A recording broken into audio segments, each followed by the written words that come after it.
5. You need to wake up. 4. Please, they're coming. 3. What do we do, Captain? 2. Open fire. 1. Ejecting passenger from cryopod. Those were the first words I heard when I hit the cold metal floor. It was so blurry that I couldn't see anything. And then suddenly, all around me, I heard a voice. It sounded female. It sounded like... Before I could finish my thought, what seemed to be a holograph of a woman appeared in front of me. Sorry for your dramatic re-entrance. I thought the engineers would have installed a rail so you wouldn't go face first into the floor. But that's not important right now. We need you at the bridge ASAP. Where and who are you? Who's we? Where the heck am I? I demand to know where I am. Man, that cryo sickness really did a number on you.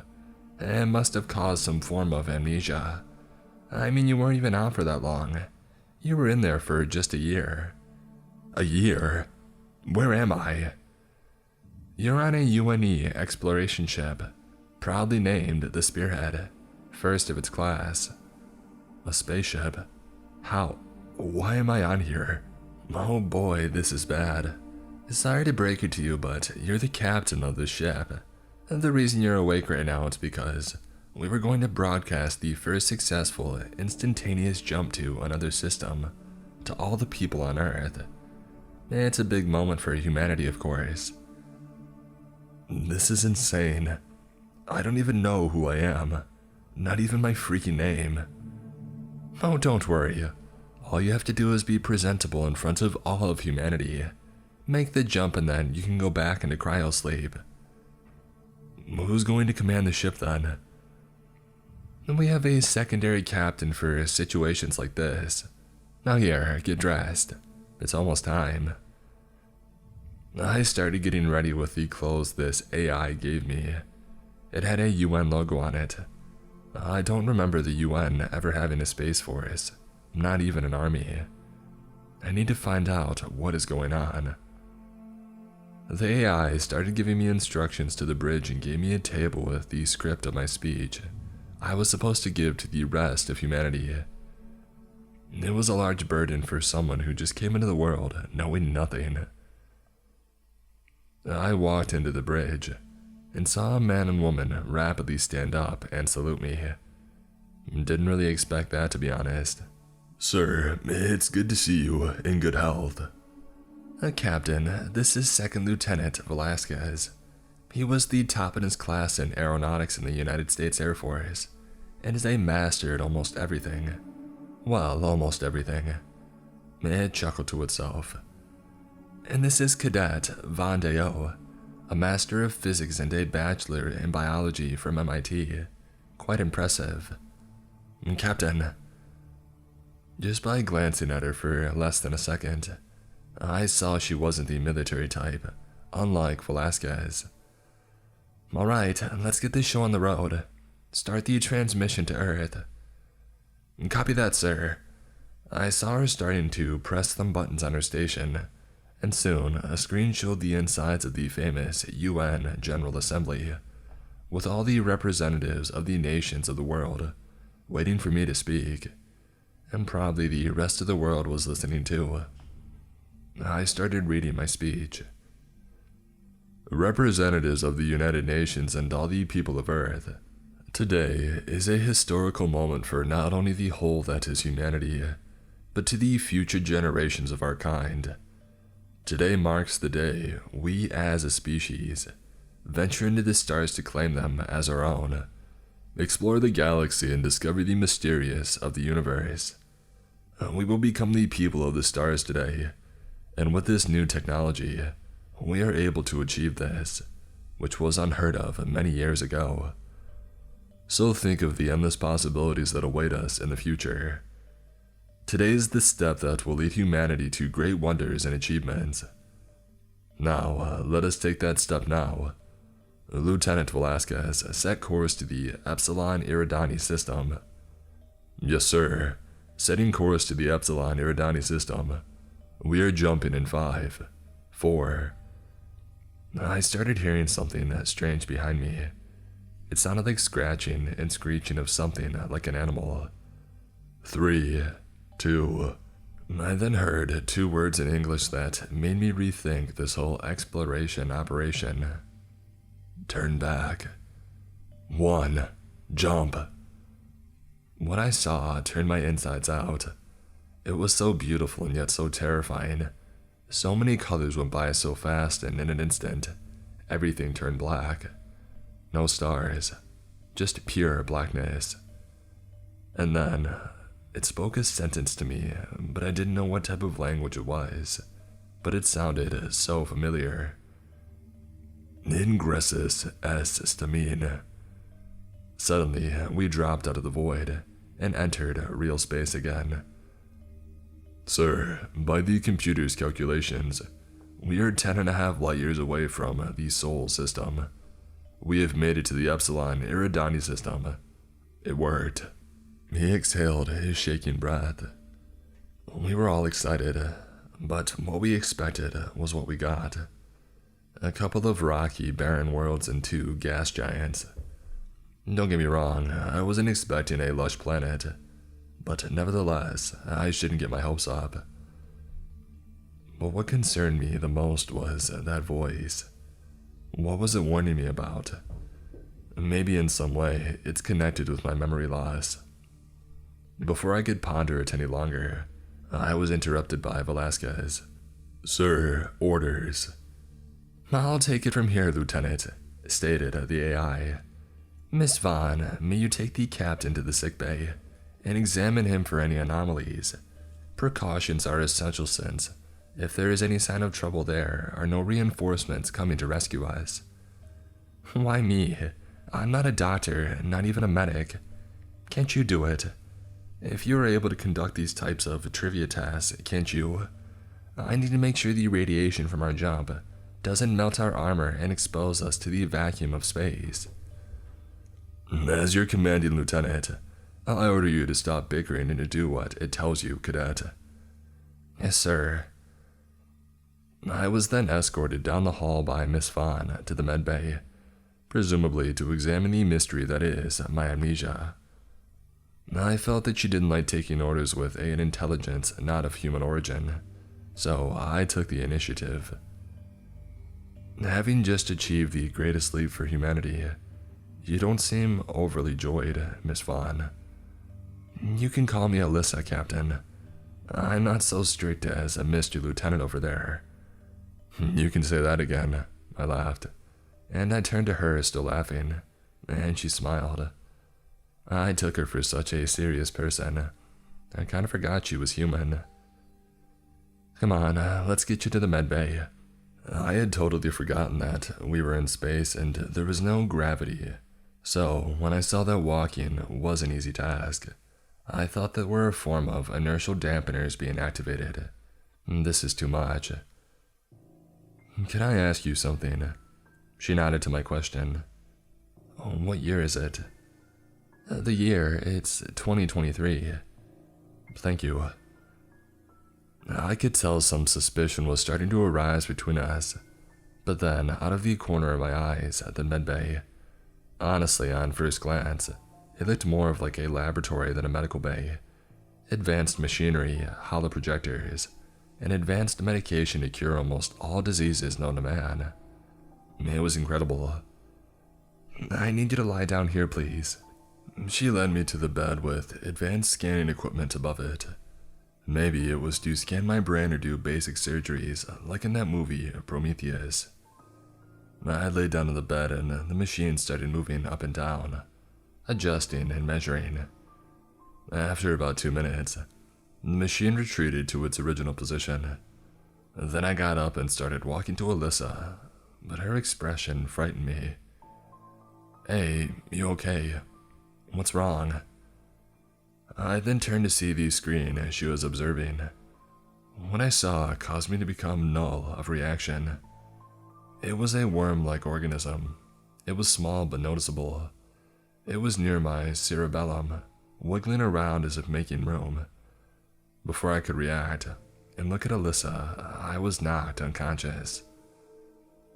Slowly, I started becoming conscious again, but I wasn't in the medbay, not even in the ship. All I saw was white, and it was blinding. I fell on my knees from the pain. What felt like years, the lights vanished, and I heard a voice. At first, it was speaking an unknown language, and I tried responding, but it was useless. And then slowly, it started speaking English. "Human, you have crossed a line you were not ready for. What business do you have here?" "What are you talking about? Crossed what line?" "You have crossed thy warp, an area of space far beyond your comprehension, and these actions do have harsh consequences." "Consequences? We've done nothing wrong. We came all this way, and for what? Just so you, what if you are, stop us? You clearly have never met humanity." "You misunderstand. We are trying to help you. However, you have unintentionally caused chaos to grow throughout the timeline that is your universe." "Chaos? How? How do you know this? What are you?" "We are called the Ones. Beings from long ago that have died out many thousands of years ago. We have seen your kind. We see great promise, but also great disaster as well. But you have caused the line to shatter. The reason we are here is to keep you on the path. If you stray from the path, we cannot predict the future, and in turn protect humanity. We do not have much time. We are sorry, but you have made this your fate." "What? Are you gonna kill us?" "No. There is a reason why humanity was not supposed to achieve FTL during this time. Only after 13,000 years will humanity be safe to travel the stars. I am deeply sorry, but if you survive this trial, you must heed my warning, human. Beware the..." My surroundings became blurry, and the white void started to dissipate. "Beware who? Don't go, please. Beware who? Answer me!" Slowly, my vision came back to me, and I found myself back on the medical bed. I felt like I was hit with 5 concussions all at once, and I sat up and I was greeted by Alyssa with a friendly hug. "Thank God you made it out safely. What happened?" I was half awake. "You fell unconscious, so I rushed you to the surgery bed and got whatever that thing was out of your head. I made sure to kill it and injected it out." "I need to see Velasquez. I think we're in trouble. I saw..." Before I could finish my sentence, the ship's intercom came on. It was Velasquez, and he sounded panicked. "I need both of you up here ASAP. Now." "Stay here. You need to rest. I'll go check what the idiot wants." "No, I'm the captain of the ship. I'll be fine. Let's go." With hesitation, she nodded in agreement, and we started sprinting to the bridge. "What's going on?" I said aggressively. "Sir, we have multiple objects appearing at the edge of the solar system." I saw primal fear on his face. The Ones. This is what they were talking about. "We have 10, no, 60, no, 200 objects at the edge of the Iridani system, sir." "Zoom in on the objects. We need to observe what we're dealing with." The screen showed pixels of hundreds if not thousands of objects. With some enhancement, what I saw shocked me to the core. Those weren't ships. Those were organisms. Mile-long biomasses. That's impossible. Nothing that size can live in space. "Sir, they seem to have spotted us. Should I jump back to Earth?" "No," I shouted. "They could track us back, and we can't risk that." "Screw this. Screw you. I'm taking us back home." "Are you insane? We can't lead them back to our home." "I'm not dying here. I have a family." Jump sequence initiated. Commencing instantaneous jump in 5, 4, 3. "You idiot. You'll end all of humanity. I charged at his station to cancel that order. He got up and tackled me before I could get to the controls. It didn't help. I had just got out of surgery too. 2, 1. Before I could hit any serious blows, all three of us looked up to the main screen of the bridge, and I saw 5 words that crushed all of my hope. Jump unsuccessful.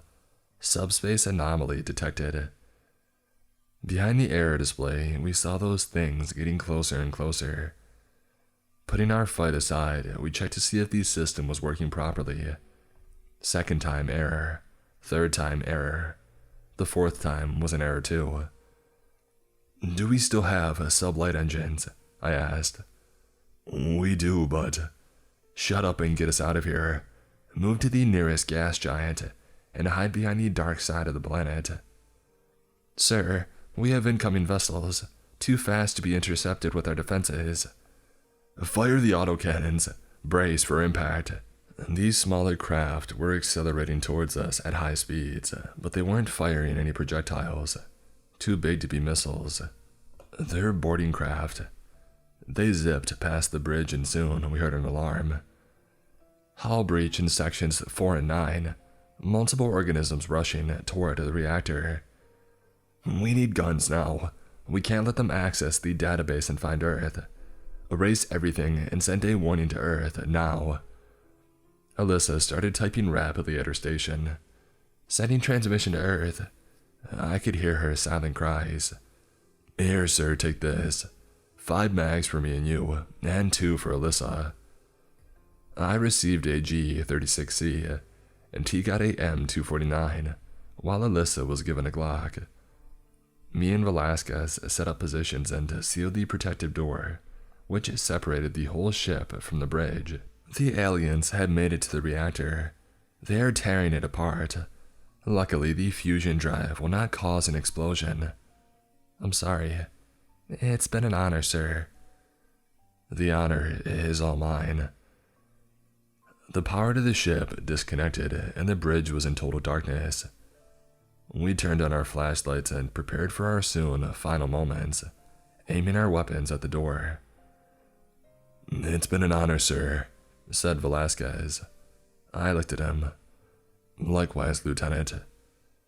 Faintly, we heard the sound of screams, hissing, and hunger from those things, and then it stopped. We got ready, only looking at the door. If I just knew sooner, I could have saved him. Within seconds, the foundation where the lieutenant was located collapsed. He fell, and God, the sounds. His screams and these sounds of being devoured alive. It shook me to the core. I started opening fire at the hole full of those Xenos. There were so many of them. Once my mag was empty, I stood in shock. All I saw left was blood. His screams continued even as the monsters left and headed deeper into the vents. I looked at Alyssa to see if she was alright, but her face. The red dripping down her face. The Glock on the floor. The single bullet case on the floor. I looked away and fell to my knees. I screamed in anger and in sadness. The rage inside me was boiling up, and soon I heard them again. Dozens of them came out of the vent and covered the walls of the bridge. I stood still, and so did they. Soon, a creature that seemed to command these swarmers came out of the vent, and approached me standing at about 7 feet tall while hunched back. I was taken aback. Was this one going to personally take me out, or eat me? I wouldn't go down without a fight. As if in unison, they all said in broken English, "You should have never crossed the warp." I raised my gun and they started screaming. I fired every last bullet into those things, using my rage to keep taking them out even after half my body was gone. I was eaten alive. Before I was completely gone, the large alien approached me, grabbed me by the ribs as I screamed in pain. He held me close and he opened his jaw. Everything was black. Out of nowhere, that same familiar voice started echoing all around me. The correction has been placed, and the line has become uncrossed once again. Humanity will be safe for now. But remember, beware those that call. Doctor, he's waking up. Let me see. Go get some food and water ready. He's gaining consciousness. Welcome back, Mr. Anderson. Where am I? You're at a hospital in downtown LA. You were involved in a deadly construction accident. We have contacted your family. They're on their way as we speak. My family? Yes, they're on their way. Don't worry, your injuries have healed and you will be released soon. Excuse me, I am needed elsewhere. Me left in a hurry, probably to tend to another patient. My family soon arrived in a matter of minutes. I was later told that I was involved with a vehicle explosion during the construction of the Spearhead's propulsion systems. Once I had returned home, I immediately went to my laptop and searched up any news on the Spearhead. It was worse than I expected. We lost contact with them 12 hours ago. But the most disturbing news: apparently 3 rescue ships were sent to recover the Spearhead. However, they found the Spearhead in a destroyed state located at the edge of the solar system. The more closely I look at it, the more I see those things looking back at us. This was published 30 minutes ago. I am writing to whoever is reading this to understand that there are things in the universe that we are not prepared for whatsoever. But there is another thing. Every time I had a vision about the ones, their sentence would cut off, right at the end. Well, when I saw the photo of the destroyed Spearhead, I had another vision, but this one didn't cut off. Here's the full message. Interpret this as you will. Hear me, human. We do not have much time left, but heed our final warning. Beware those they call Tyranids.